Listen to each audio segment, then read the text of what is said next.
Hello, everybody, and welcome to another edition of the Zone Star State podcast. I'm Matthew Brune, and joining me once again is Ishmael Johnson, who is preparing to get hit by at least like 5 inches of snow over there. Do you have your shovels ready? I don't. Does anybody have a shovel in Texas? I don't know. No. Like we're gonna be. People are. It always happens when everything freezes, right? And then everything gets shut down, and people up north are like, "Oh, why do they always shut down?" Because it's like nobody has anything ready for weather up here, down here. Like we get freezes, we get snow, and nobody has like chains on their tires. Nobody has like shovels or anything. Like infrastructure gets shut down, dog. Like that's what Really happens bad. when you live down here. Yeah. Quickly, all I'll say is the only time I've experienced a snowstorm of any kind was when the power went out in Texas, and it was during COVID, and I was extremely broke, and it was not a good situation. So and then we were nobody going had through it. nobody had anything. You couldn't drive anywhere, you couldn't go anywhere. Like that was miserable. Going through it. So And yeah, there's my cat hope, again. good luck to y'all up there up north. Yeah, we'll see. North Texas area. We'll see how we do. Hey, nope, you're not coming on there. Oh, look on the pod. Come on, Mezit. All right, Mezit. like fighting me right now. All right, come on. There you go. Just sit there and pet him the whole time. Yeah, I know. I would love to, but he just won't sit still either. So that's the other problem. All right, we got basketball. We got a lot of good basketball to talk about. Conference is heating up. We talked about it last time. The games. This would be the day we can recap some really, really good games. And the biggest result to this point, not only in the landscape of college basketball, but also because we haven't seen it in a long time, was Texas and Texas A&M. Men's played in College Station, and going into this game, we both agreed that we felt better about Texas A&M than Texas. Like we were both like, all right, A&M has the infrastructure. They have, I think, more talent, honestly, and the way that they've been playing recently, I think that they're the better team. I don't think I saw a 20-point win coming. And I know throughout the game it was like 10, 8, whatever, and A&M pulled away at the end. But I thought they beat them pretty thoroughly in this game. So like 20 points is not like some like incorrect score here. I thought it was a pretty thorough win by A&M. Where do you start when talking about this result? Yeah, Man, you're right. So 20 points, you're right. Maybe it wasn't the whole game, but I still think it was a reflection of the dominance in that game. I think Texas had a lead up until like midway through the first period, right? It was like a 6-ish point lead. And then A&M realized like, oh, they can't stop us from getting inside, like at all. I think one of the clear moments was Henry Coleman set like a one of those like Gortat screens on the inside. I think it was Zurich Phelps that went to the lane, and Shedrick just like moved like nothing. Like it was just like he boxed him out, and it was just zoop. It was just like, oh, well, that was easy. It was one of those type of screens, and I think they realized like, oh, okay, like this lane's gonna be open quite a bit, and it went from there. Like it legitimately went from there. I think A&M got the lead at the start of the second half, and they didn't look back. And eventually it ballooned with about four minutes to go. It started to balloon to like that double digit lead. Then it never got within double digits. And at that point it was just turnovers. It was just getting, it was alley-oops. It was getting bullied inside. You're just like, oh, it was one of those where you're like, it was one of like, if you're a Texas fan, you felt deflated after that, where you're like, oh man, like that last 4 minutes, you realize like this may be a rough season in the SEC potentially. Yeah, it went from a loss to a beatdown, right? In late in the second half, and I think you laid it out well. They were just said, all right, we can get to the rim, we can get to the free throw line. 32 free throw attempts for Texas A&M. A&M into the game shooting 2 of 19 from 3.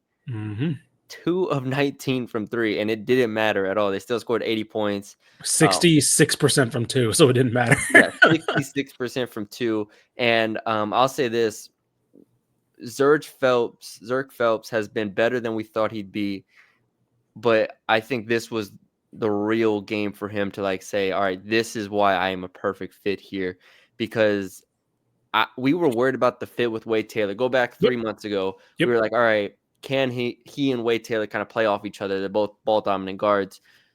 they don't really occupy the same spaces. And Phelps showed in this situation where he can just attack. Mm-hmm. He is absolutely the perfect combination to Wade Taylor, and it was outstanding. He was the best player on the court.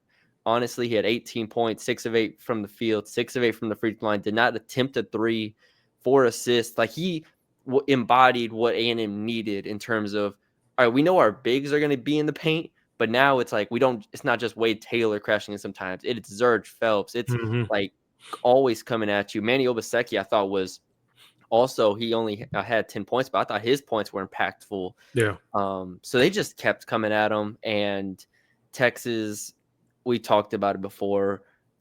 It's Trey Johnson or nothing. And Trey Johnson went 2 of 13 from the field. So, yeah.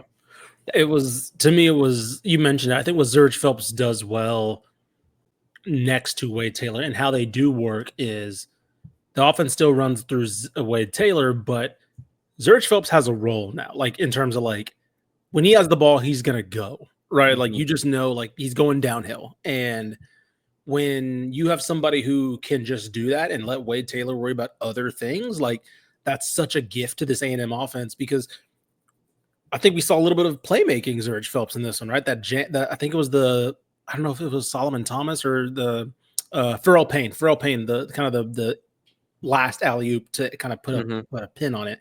It was like that kind of stuff where he's crashing the lane, boom, alley-oop, defense collapses, easy pass right there. He had another dump off to, I think it was Obaseki in the lane as well, or that one might have been Solomon Washington, the and one when they were in the midst of that run, blowing it up to 20 points. You're like, oh my God, like he was playing with freedom, and that let Wade Taylor, that allows Wade Taylor in the other games where he's probably more impactful in other ways. He played great, I thought, regardless, but I'm talking about throughout the season, those kind of games allow Wade Taylor to just like, okay, now I can worry about just, running the offense or defending or whatever. When you have Zurich Phelps doing that secondary ball handling work and sometimes primary ball handling work. Yeah, there's I think for A&M, especially in SEC play, like this is a repeatable way of winning. This wasn't fluky, and like I said, they shot 2 of 19 from 3. So man, they just go 5 of 19 from 3 in games. Man, they are a very, very tough team to beat. The physicality, we know they're the best offensive rebound team in the country. Again, I think Phelps and Payne, because what did Payne end with in this game? It wasn't anything crazy. But you feel like with those 2 additions, which we talked about, Payne had 15 points. Yeah, I felt like a big game from him. With those 2 additions, this just feels like a totally different team offensively from last year, where last year it was, we take shots and we know we're going to miss and we're going to go get the ball. This time it's like, we can get to the free throw line. We can drive and throw, like you said, feed the big off the help. Like there are different ways they can attack now. And that is huge. So this feels like the most complete, I don't want to say anything crazy, but this feels like the most complete team under Buzz Williams that we've seen. Like even going back to, the team that had the run in conference play, which was awesome a few years ago. This feels like the most complete team for Buzz. One more thing on this one that Texas may have to watch out for. A&M basically said, we're going to make Trey Johnson play defense. And if you go back and watch, a lot of those points that Zurich Phelps was getting were on Trey Johnson, where it was like, oh, Trey's on Zurich, give him the ball and make the kid work. So like if you're Texas now, that's going to show on Trey Johnson can't play hard defense and then be the guy who scores 25 points a game, right? Like that's going to result in him being tired on the other end, which he kind of showed in this game too. Yeah. And also I thought of note, Tremont Mark starting and playing significantly more than Kendall Weaver. And Mark wasn't bad. He led the team 14 points, 4 of 9 shooting in 22 minutes. Kendall Weaver, 13 minutes, 1 point. I do wonder, making that change for Rodney Terry, how significant that is. And just, this was a team that we both talked about had to hang its hat on the defensive side of the ball and just kind of hope Johnson and Kaluma could figure it out. I don't know if I love that change. I think I think that's them. I think that's him trying to find more offense with Trey and trying to get a quick start on offense, with starting Tremont Mark. Because I was under the impression that I wouldn't be surprised if Tremont Mark played that 6-man role. But obviously now I think on paper he was obviously good enough to start as the kind of their biggest transfer. But I thought the balance of the team was better, but maybe he's seeing it differently the way they're playing and the way they're struggling. So yeah. Yeah, and I mean, he made the change again. He made the change like a few weeks ago at this point, so Right. this isn't new per se. But I just wonder how that in conference play, where I think this team's just going to have to defend. I don't think no matter if you put Mark in the lineup or not, I don't think he is that big of a difference offensively. I think you need to be able to defend with Weaver, but Weaver is, a limited offensive player, so that'll be interesting to see. Does not get any easier for Texas. We talked about this last podcast, I think. They have Auburn and Tennessee at home the next 2 games, and then they have Oklahoma, Florida the 2 games after that. So I mean, they'll win one of them. I don't know which one it'll be. Maybe it's Oklahoma on the road, but like that is a incredibly difficult stretch of games for Texas there. And A&M, just to quickly look at their schedule: Oklahoma on the road, Alabama at home, Kentucky on the road. Their next 3 games, so it's not easy for them either. But all right, let's move on. UTEP men's basketball. This was a storyline we've been watching. It's like we've been monitoring it, and we've been like, all right, they've had some results. I think we actually talked about it at length. Their loss to Louisville, and we're like, hey, that's a 3-point game. They're right there. Came down to the buzzer. Yeah, right there. Well, they went out and beat Sam Houston State 81-72 at home, and honestly, kind of like A&M, like this didn't feel super close. Like it felt like they were keeping them at arm's length the entire game. Yeah. They're now 2-0 in conference play with wins over Louisiana Tech. And I was about to say that was coming after they beat the other favorite in conference, La Tech. Yeah, twice. So 2 wins in 3 days for them. Yeah. This is a different UTEP team from anything we've seen under Joe Golding. Like just flat out, they are shooting the hell out of the ball, 38.4% from 3, and it's completely changed everything. Like Bynum, Barnes, Camper, Frazier, they can all shoot, they can all play off each other. Terrell is not a shooter, but Terrell, Kalu, like all these guys that we had ideas of going into the season, be like, all right, they have some pieces, they've put it together in a way that I wasn't even expecting them to be like this good at this point. With their last 3 games have been wins over Yale, not counting the Division II game, Yale, Louisiana Tech, Sam Houston. Like that's 3 top 150 wins in a row. This is what we were hoping for. This is what we were waiting for when Joe Golding took over UTEP. We were like, okay, like this is what we kind of hope to see in terms of product. But you mentioned it, they're just kind of doing it with this very fun,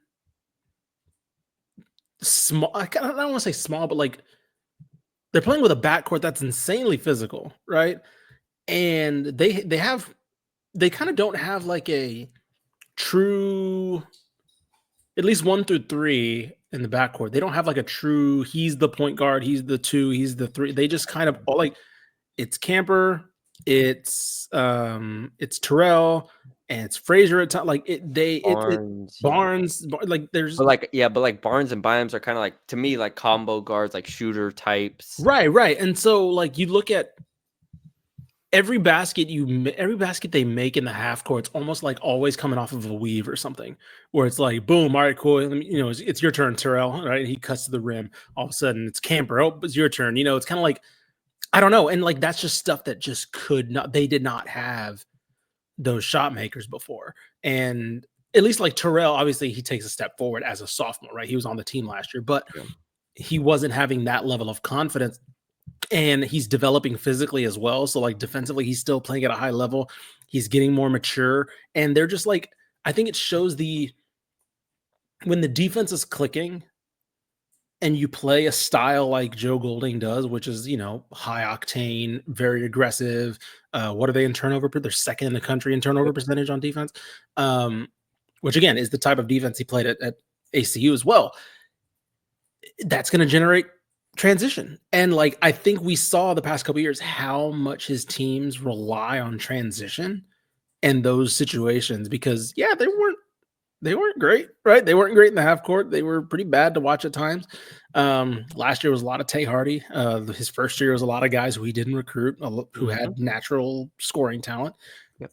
But like now we're starting to see guys who, Corey Camper gets a rebound, he's throwing an outlet pass to somebody, right?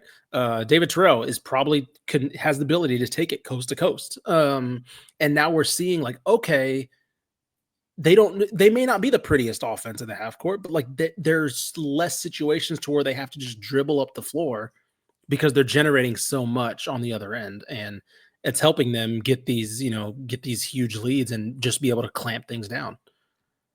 Because I believe both games they had leads for like most of the game. Mm-hmm. I just keep going back to everything you said is correct. I just keep going back to the 3-point shooting. Last year they were 319th in the country. The year before that they were 356th in the country in 3-point percentage. This year they are 22nd. Like it just changes how you can operate as a team when you can shoot the ball that efficiently. And really it's two people. It's two players, really. It's Ahmad Bynum, who is 4th in the country in 3-point percentage at 55%, and is Devin Barnes, who is at 40%. Like those two, and then Camper, fills in 36%, and Frazier at 31%. So it's like those dudes. The volume is not incredibly high, right? Because I do think, to your point, it's like they're able to get to the rim pretty effectively, or at least get to their spots. They're 45th in the country in free throw attempt rate, so they're getting there.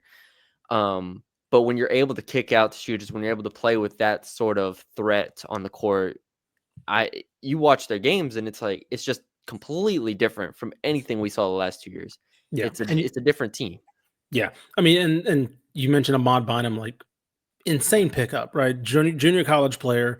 I've talked to Joe Golding before. He's like, hey, our NIL situation is not the best. So like the fact that everybody knows that, you need to go get shooters. Great. Everybody needs shooters. And you don't have the necessary resources to like go get like, I'm trying to think of one of the guys that left Villanova. He's from Texas. Brendan Hauser, who left Texas left Villanova. He was from Texas. He's at Kansas State now, right? One of the best shooters, but it was like, oh, they can just go get him. Right. Even Tech State to a certain extent with Benson, right, from Army.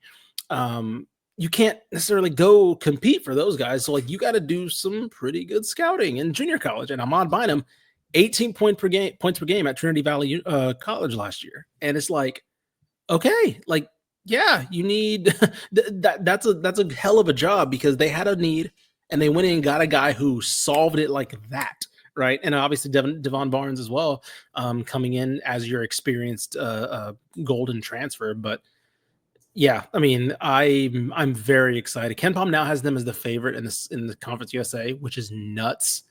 If you would have said that at any time this year, I don't know if I would have believed you, because I just thought that there were a couple teams that were just too good.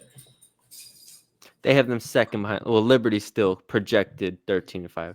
They're second though. Oh, okay. I clicked on the standings themselves, which I guess the standings are. They are 2-0. They're at the top of the standings. Because Liberty lost to. Yes. Now get Liberty out of here. UTEP's winning it. Who cares?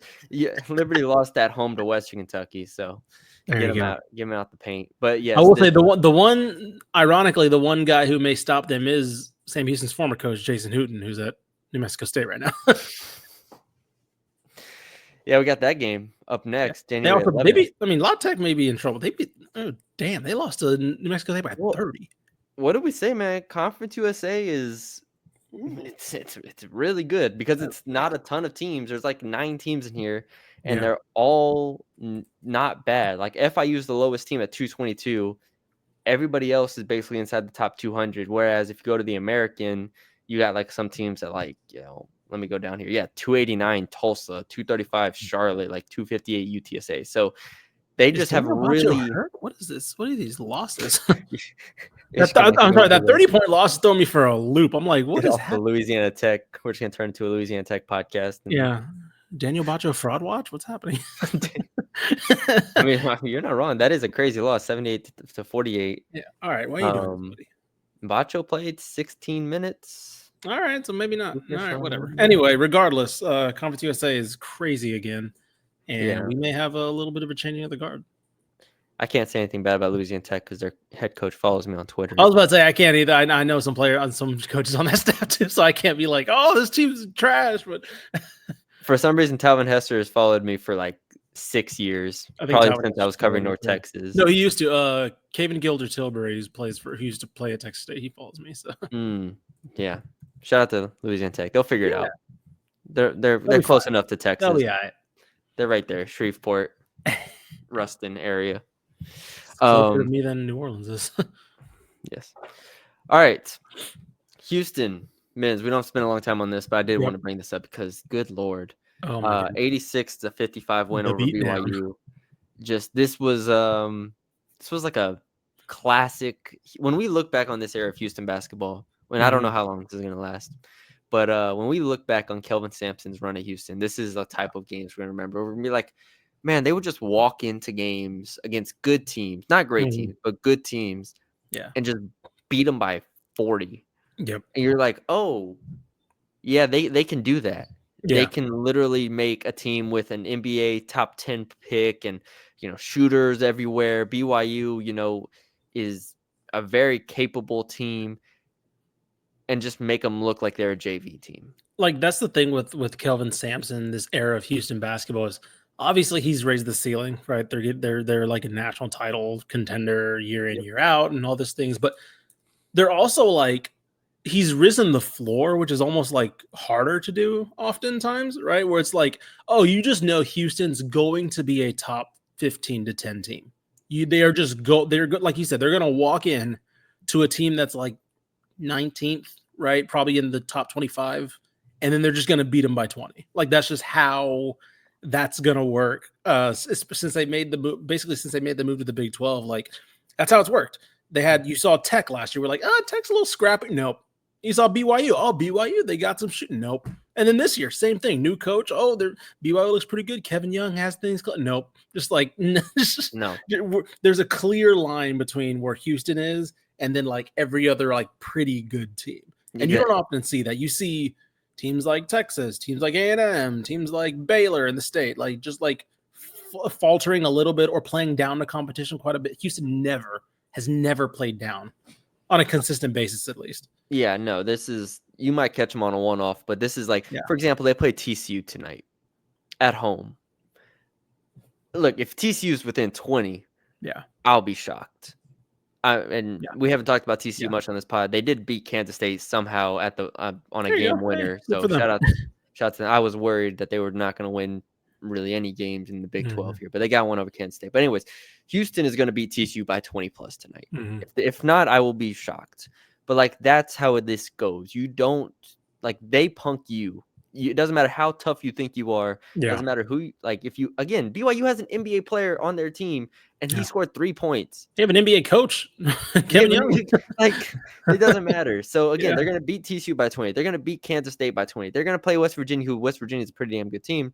But they're going to beat them at home, and then they play UCLA. Like, they're going to roll through this early portion of the conference schedule, and then they get like Kansas on the road January 25th, which we'll be tuned in for. So they're going to roll for a bit. I just wanted to talk about them because when they are hitting threes, you can't beat them. And you're not winning. If they hit 16 threes, you're not beating. Look at the box score. Yeah, 16 of 34. If they hit 16 threes in any capacity, you're not winning that game. Like, you're just not.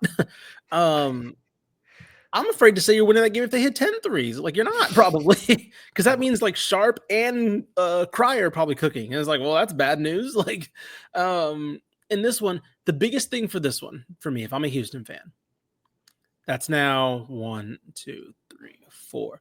4 out of the last 6 games where Arcedo's hit double figures. That's a really good sign. Yep. And he's hitting the 3 ball, right? He hit 3. He was 3-6 against Corpus Christi. He was 4-5 against BYU. He's hitting the 3 ball. He's stretching things out again. That's one of the better signs, because that's the one thing about Houston this year is you're looking for that next class of guys. We've seen the guys that have been there, right? I know insert Milos Uzan to the starting lineup, but we've seen the traditional cast of players. But now I thought it would be Javier Francis maybe taking that next step. I think the easiest, obvious one would have been Arsenault, who would have played last year if he wasn't hurt. Like him coming into that role as the sixth man or the sixth player, whatever, that's potentially really big for them because they need that next crop of guys to kind of step up when the usual five aren't clicking. Yeah, and we were wondering if it maybe would be Mercy Miller, but Mercy Miller, yeah, thought about him too. Malik Wilson had a good game as well. So yeah, that group. And shout out to Milos Uzan, 8 assists, 0 turnovers, 2 steals. Mm-hmm. We're just throwing the ball for fun, man. Yeah, he's just, I mean, when your teammates are hitting 16 threes, and he hit 2 of them, but yeah, when teammates are shooting like that, it's fun to be a point guard. Yep. Okay, moving to the women's side, where we have a massive result. You texted me about this one, and I didn't believe you at first. Until we have to eat crow-ish. Oh, okay. We got to eat crow now. Okay, calm down. Joni Taylor and Texas A&M have done it. They have upset Ole Miss. They have won an SEC game. They have won an SEC game, 60-58. Ole Miss, Coach Yo scores 17 points in the second half. A&M comes back from down, what was it? Down 16 at halftime. They're almost down 20 in the first half. One of my friends texted me. Yeah. And I was covering a LSU game at that time, so I did have to go back and rewatch this. But one of my friends just texted me. They said this would be a terrible loss for Ole Miss. And that's all they said. And I was like, "Oh, who are they losing to?" Like, it's gotta be someone. I was like, "Oh, who would it be? Maybe they choked or something." And then I looked and it's A&M. I was like, "Oh my god!" And sure enough, Joni Taylor and Ole Miss do it, 60-58. If this was an Ole Miss podcast, I would be ripping Ole Miss right now because that's a bad loss. Oh, it's a very bad loss. They shoot 35% from the field and just let A&M, I thought in the second half, get way too many clean looks at the basket. Mm-hmm. Now, A&M only shot 40% from the field, so it's not like they were lighting it up either. But for them not to put the game away, that's a really bad loss for Ole Miss. But this is a Texas podcast, so Texas A&M, Janae Kent, Sule Williams, we're back. Hit a few threes. Jada Malone, 7 of 7 from the field, 14 points. We've never been more back. We're back. Tell everybody we're back up, man. A&M won this game shooting 25% from 3. Mm-hmm. More turnovers. Mm-hmm. More fouls. 17 turnovers to 7 assists. More fouls. Yeah. And gave up more free throws. Look, I don't care if when you're an A&M team, hey buddy, what's up? When you're in he's sick of it. He's like, oh, that loss disgusts me. I'm an Ole Miss. He's an Ole Miss fan. As he walks through the middle of the frame. If you're A&M, like, what do you feel like you just watched?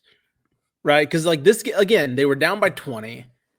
They didn't necessarily play great to come back into it. They did, credit Sule Williams, Aisha Coulibaly. I think one of her last shots was a really, really tough pull-up shot. And it was just kind of like, okay, like, sure. Like, I guess that you obviously will take a win, but like, I don't know how to feel about it. I really don't. Because then you get South Carolina next. And it's like, was this just like, got that done before the demoralizing. This was huge, I think, for general morale. Ultimately, will it matter? Maybe not. They'll probably still go like 4-12 or something like that. Sure. But like the fact that you win this game and you don't lose by 20, because you could very easily, the start of the conference was Tennessee, which they lost by 13. Not a terrible loss, 13. Beat Ole Miss, and then South Carolina, Oklahoma. Like it's 4 ranked games off the bat. You have no shot. Yeah. But then you get the win, probably the only one you could have won, Ole Miss at home. And there was jubilation, just absolute jubilation from this team. So credit to Joni Taylor, credit to this team for playing and stepping up when Ole Miss left the door open they kicked it in, and they won the damn game. And that's all you can do. You fight. We said going into the year, we knew this team was not going to be good. We knew they were going to win like 4 or 5 games in conference. Well, heck, they got one. And the rest of their schedule, I just looked past Oklahoma too. So I said, the 4 ranked games to start off conference. Then they play Georgia. Cool. Then they play Kentucky, top 15. Then they play LSU. Then they play Arkansas, which could be a win. Then they play Texas. It's like, come on, man. The end of their schedule is easier, like the last 4 games. But like, good gosh, they desperately needed this one. They needed this one. And so credit where it's due. Joni Taylor, great win. Great win. You Legitimately a great win. Yes. And you might buy yourself a year. Like legitimately. If they pull 1 or 2 of these, maybe. I'm trying to think. Like, for instance, let's just say hypothetically, they lose the games they're supposed to, and then they beat Kentucky. And then they beat, Arkansas and Auburn and let's just say a Missouri. So they go like 5 and 11 in conference. That's not the worst year. Like that is an excusable year almost if you can build next year into being back to being competitive. Now, we'll see. But it's a lot easier to get out of a 5 and 11 year than it is a 3 and 13 year, 2 and 14 year. So anyways, that's the Joni Taylor situation. Flipping it to Texas, they got a big win over Oklahoma, which we talked about it going into the game because we recorded the day before they play or the day that they played. But they have now that win over Oklahoma, I think, was significant. And they pulled away a little bit at the end to win by I think it was 8. And they did so with without even Madison Booker playing well. She was in foul trouble for a lot of the game. Rory Harmon found her bounce a little bit. Oklahoma's a very, very tough team, and I was worried in the first half that Texas had met their match a little bit in terms of a team that matches up physically with them, and then you pair that with Madison Booker not playing well or being in foul trouble. I thought they were I thought they were screwed, but they end up coming back in the second half and putting it together and just Vic Schaefering it, man. Every game just feels like they're going to find a way to win because they just fight. And Vic Schaefer says, all right, we don't have Madison Booker today. Let's just figure it out and keep punching you in the face until we break through. Yeah, I think they ended up winning the rebounding. All right, buddy, you're going to keep doing this. They ended up losing the rebounding battle without Madison Booker against Oklahoma, but like it didn't matter. Like you mentioned, they were able to find other ways to get it done. A Vic Schaefer team losing the rebounding battle and winning is not something that's usually heard of. Crazy. But yeah, I mean that's massive. And I think it showed a little bit of the underrated depth, I think, because you got players like Jordan Lee stepping up, right? That's the one, because we talked about this team's depth before. We didn't talk about Jordan Lee in that. That's a good point. That's a good point. Yeah, we mentioned Oldecker, we mentioned Taylor Jones, the rotation of up in the front court, but yeah, Jordan Lee is now possibly being a part of that. Yeah, as a freshman, by the way, true freshman. We talked about Justice Carlton. We talked about Honda. We talked about all these players. Like I remember raving about their depth, but Jordan Lee, freshman out of California, the number 9 ranked player in the class, so we know how good she is. But 4 or 5 from 3, she was 4 or 5 from 3. The rest of the team was 0 of 1 from 3. There you go. For Texas, 4 or 5 from 3, you might as well the conversion of that to like men's basketball or like an NBA one is like 9 of 12. That is an incredible hit rate, and all those baskets were necessary for Texas to pull away. I mean, they were tied going to the fourth quarter. Just a really fun game, and this is what the SEC is going to be like this year for Texas. Where I just watched LSU and Auburn playing Auburn physically. Deonna Gaston is over there at Auburn, averaging 23 and 12, at the 5. Like everybody has size, so now it's going to be, all right, can Rory Harmon step up? Can Madison Booker, be what she's been? Jordan Lee, Shea Holly, these players. Like the perimeter, I think, is going to be what separates Texas in some of these games because they are diverse enough to continue attacking from the perimeter as well. So Yeah, great win for Texas there. And then they win and beat Arkansas by 34, which Arkansas is terrible. But yeah, then they got Alabama and South Carolina the next 2 games. So SEC, welcome to the SEC. Texas getting in here. Just looking through it right now, make sure I didn't miss any of these. Texas also plays Maryland on January 20th. That's a top 10 Maryland team right now, so throw that in there. But yeah, that's it. There it is. Texas A&M men's, UTEP men's, Houston men's, A&M women's, Texas women's. Some big results there. I've been looking through the Southland a little bit. Nothing crazy has popped up. I feel like they've gotten a lot of like Louisiana versus Texas matchups out of the way. So we'll be on the lookout for those Texas ones. North Texas, so close to beating Memphis. Yeah. I mean, that's unfortunate. They weren't the better team. Like Memphis is really freaking good, but like it felt like one of those North Texas games where they just hang around and then Tyler Perry makes the 3 and you're like, oh wow, they did it. Except PJ Haggerty made the crazy shot. Except PJ Haggerty hit a 30-foot 3 that touched the ceiling and came right down into the basket with a minute and a half left. We're like, okay, it's over. That's the game. But North Texas, I second best team in the American. They're gonna have to prove that. Obviously, we'll see throughout conference play, but on paper, second best team in the American. Very, very happy there. And then also North Texas women's 3-0 start in the American. So we will track that as well. We'll see when North Texas and UTSA play on the women's side as well. That will be prime time scheduling as well. I'm looking through it. It's not for a while, unfortunately. UTSA plays Rice on Wednesday, women's, but other than that, that's it. So, all right. Thank you all for joining us. Leave us a like, comment, share, subscribe if you haven't already. Check us out on the audio side, Spotify, Apple, all that stuff. Leave a 5-star rating and review if you're listening to us over there. We appreciate y'all for joining us. We will talk to y'all later.